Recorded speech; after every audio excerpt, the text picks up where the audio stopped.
Bienvenidos a un nuevo interesante video acerca de la historia de las cartas de juego.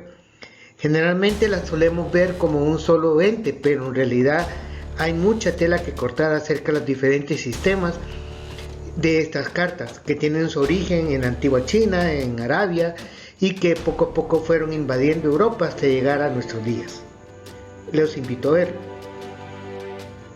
Es interesante que se mencionan por primera vez en Europa alrededor del siglo XIII. Hasta este momento vamos a hablar de que indirectamente fueron referidas acerca de ellas cuando se hablaba de otras cosas. Por ejemplo, en 1400, Geoffrey Chaucer, el compilador de los cuentos de Canterbury, que son un montón de cuentos famosos dentro de la literatura inglesa, británica, menciona en uno de estos cuentos donde una persona hace un juego con otra persona, y es la primera mención en una obra importante acerca de la existencia de estas cartas. En 1413 se hace mención en Inglaterra de que muchas cartas están viniendo de la ciudad de Rouen en Francia, y en 1463 Edward IV, el rey de la casa de York de la Guerra de las Rosas, básicamente hace una mención prohibiendo el juego de cartas en su reinado. Por lo cual, a pesar de que no son cosas directamente relacionadas con la historia de las cartas, es importante conocerlos, puesto que son las primeras menciones más antiguas que hay en Europa acerca de esto. En realidad, antes del siglo XIII, únicamente eran conocidos los probables antecesores de estas cartas, las llamadas barajas chinas, que no eran más que trozos de papel, los cuales eran pintados y eran sustitutos de juegos de dominó. Si ustedes pueden ver, los extremos tienen partes que son las que se pegan con las otras partes. De hecho, hay dos palabras importantes, K y Pai. K se refería a las cartas en sí y Pai al juego de dominó, y era claramente cuando se menciona que estos autores Yen Shenshu y Shen Pingdou, que jugaban entre ellos, hablaban y se referían a ellas como Pai, o sea que en realidad eran sucedáneos de juego de dominó. Sin embargo, podemos mencionar que China ya era famosa porque existían otros métodos, digamos, de prever el futuro, de ver futuros, como por ejemplo el I Ching. El I Ching es muy importante y este se conoce que es desde aproximadamente el siglo VI a.C., donde ya se conocía este sistema. Por lo cual, si hablamos de métodos de adivinación como tal, el I Ching basado en monedas o en varas de Mildenrama, que es un árbol, está como antecedente mucho más antiguo como método de adivinación. Otras cartas, como las de este juego llamado Mahjong, también fueron famosas en Europa por la misma época. Vean que hay claramente dos teorías de por qué las barajas chinas llegaron a Europa. Una de tantas dice de que los chinos viajaban con ellas, y es así de que se desconoce realmente cuando en lugares como Hong Kong, Malasia, Indonesia, Taiwán, Singapur, Borneo y Vietnam ya existían estas barajas desde el siglo XIII. Quizás eran que los mismos chinos de continentales viajaban con ellas y sencillamente las compartían para jugar, o la compartían con las personas en las áreas donde ellos pasaban a vivir. Esa es una. Y la otra es que sencillamente, como conocían estas cosas, cuando llegaban a un lugar las empezaban a producir localmente dentro de ellos, y entonces las barajas eran de corte local pero de inspiración china. Cualquiera de las dos teorías puede especificar y clarificar el por qué existen estas barajas en diversos lugares del mundo antes del siglo XIII. Otro tipo de barajas son las llamadas cartas de dinero, la Xiangpai, que también eran pintadas sobre partes de papel, y es sorprendente que estas barajas todavía sobrevivan a pesar de ser tan antiguas. En estas eran para juegos de azar en los cuales se incluía dinero, por lo cual se les denominaba así.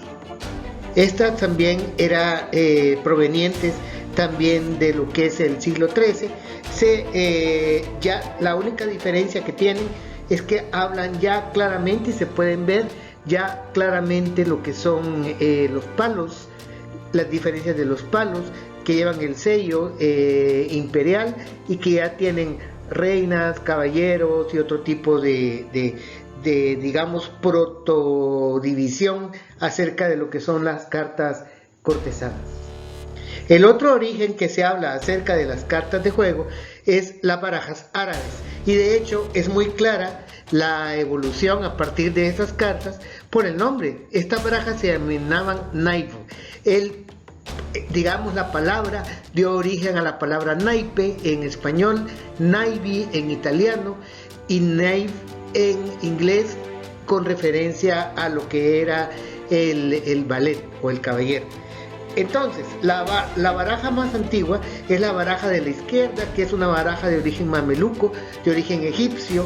Los mamelucos eran una tribu que existían ahí y se conocen barajas hasta de 1297.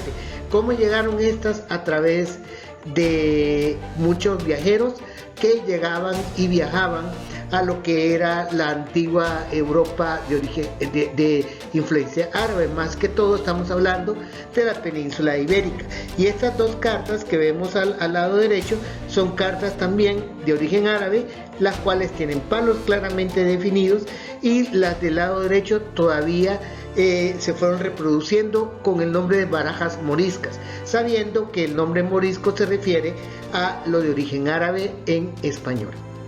Si tratamos de hacer un poco de historia en lo que es la Europa continental, vamos a ver que todo se refiere más que todo a la Europa continental. Sin embargo, también en Inglaterra pues hay cierta influencia. Por ejemplo, vemos que en 1350 fue la primera vez que fueron observadas en Europa, y tanto en Europa continental como en Inglaterra.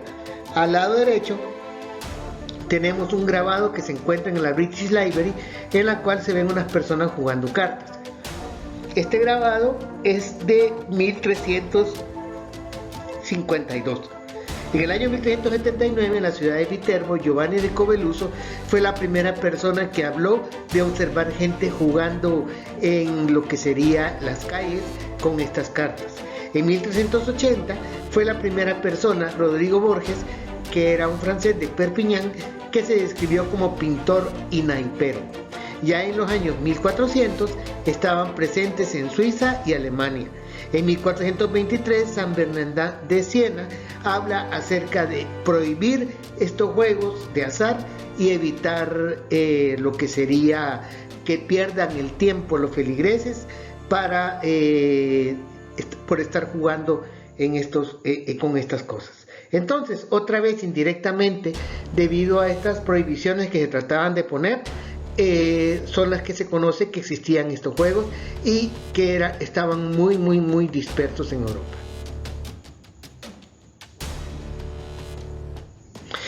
Hay dos parteaguas en relación a la historia de las cartas. Lo primero es lo que sería el movimiento de la producción de cosas ya hacia los grandes pueblos y las ciudades. Se comenzaron a aparecer talleres de producción de cosas, y ya luego, cuando apareció la imprenta en el siglo XV con Gutenberg, así como se imprimían otras cosas, se imprimían cosas como la Biblia, que fue el primer libro impreso, también se comenzaron a imprimir cartas, y es así que la difusión de estas cartas de juego se hizo mucho mayor y más fácil. En este caso, en el siglo XV y el siglo XVI, claramente todas las cartas producidas eran para juegos. Sin embargo, hay cierta evolución en cuanto a los palos, ¿verdad? Puesto que los primeros palos fueron de origen español e italiano, lógicamente, debido a que fueron los primeros barajas que se produjeron basándose en las barajas de origen árabe, como ya se mencionó, y en las de origen chino. Al principio todas eran ocupando los llamados palos latinos, que eran los españoles y los italianos, que eran espadas, eran los bastones o los palos, las tazas o copas y lo que serían las monedas. Vean ustedes que todavía, incluso hasta este tiempo, a nivel italiano todavía tienen la influencia de las espadas árabes, las cuales son torcidas, no rectas, mientras que los españoles sí cambiaron este sistema por espadas rectas. Posteriormente aparecen los palos germánicos y suizos, que son muy similares, que consisten en conos de pino, hojas o escudos en el caso de los suizos, corazones, rosas en el caso de los suizos y las campanas. Posteriormente, alrededor de los 1480, aparecen ya los palos franceses, que después se denominaron también británicos, que son lo que serían los claveles, las picas, los corazones y los diamantes. Estos también pueden llamarse palos, ¿verdad? En otros métodos, pero prácticamente son los mismos. Posteriormente, este fue el tipo de baraja que se extendió más hacia el continente americano y que llegó hasta nuestros días. Sin embargo, recordemos de que a nivel germánico y suizo, húngaro también, hay cierta tradición y todavía se mantiene este juego con estos palos que son muy representativos. De hecho, la mayoría de las barajas de origen germánico y húngaro todavía son de este tipo, no digamos las barajas españolas o las italianas, que también mantienen su sistema de palos. Desde el siglo XV se trató de utilizar todas estas barajas para otras cosas. Vean, por ejemplo, la baraja del lado izquierdo. Es una baraja de corte germánico en la cual en la parte de atrás se utilizó para escribir lo que serían canciones famosas, para que las personas tuvieran en sus cartas también estas partituras musicales. Las de la derecha pueden ir desde cosas para aprender a leer, como es la carta de la izquierda, la carta del centro para hablar acerca de los escudos heráldicos, la de la derecha para hablar de geografía y incluso ese uso que se menciona acá abajo, que es el de uso de tarjetas de presentación, en la cual sencillamente se escribían las características de la persona que le servía de carta de presentación y se entregaba a otra persona. Llama la atención de que incluso llegó un momento en el siglo XVII y XVIII que las cartas eran tan baratas y el papel de escribir era tan caro que sencillamente se utilizaron las barajas como sustituto de papel debido a eso.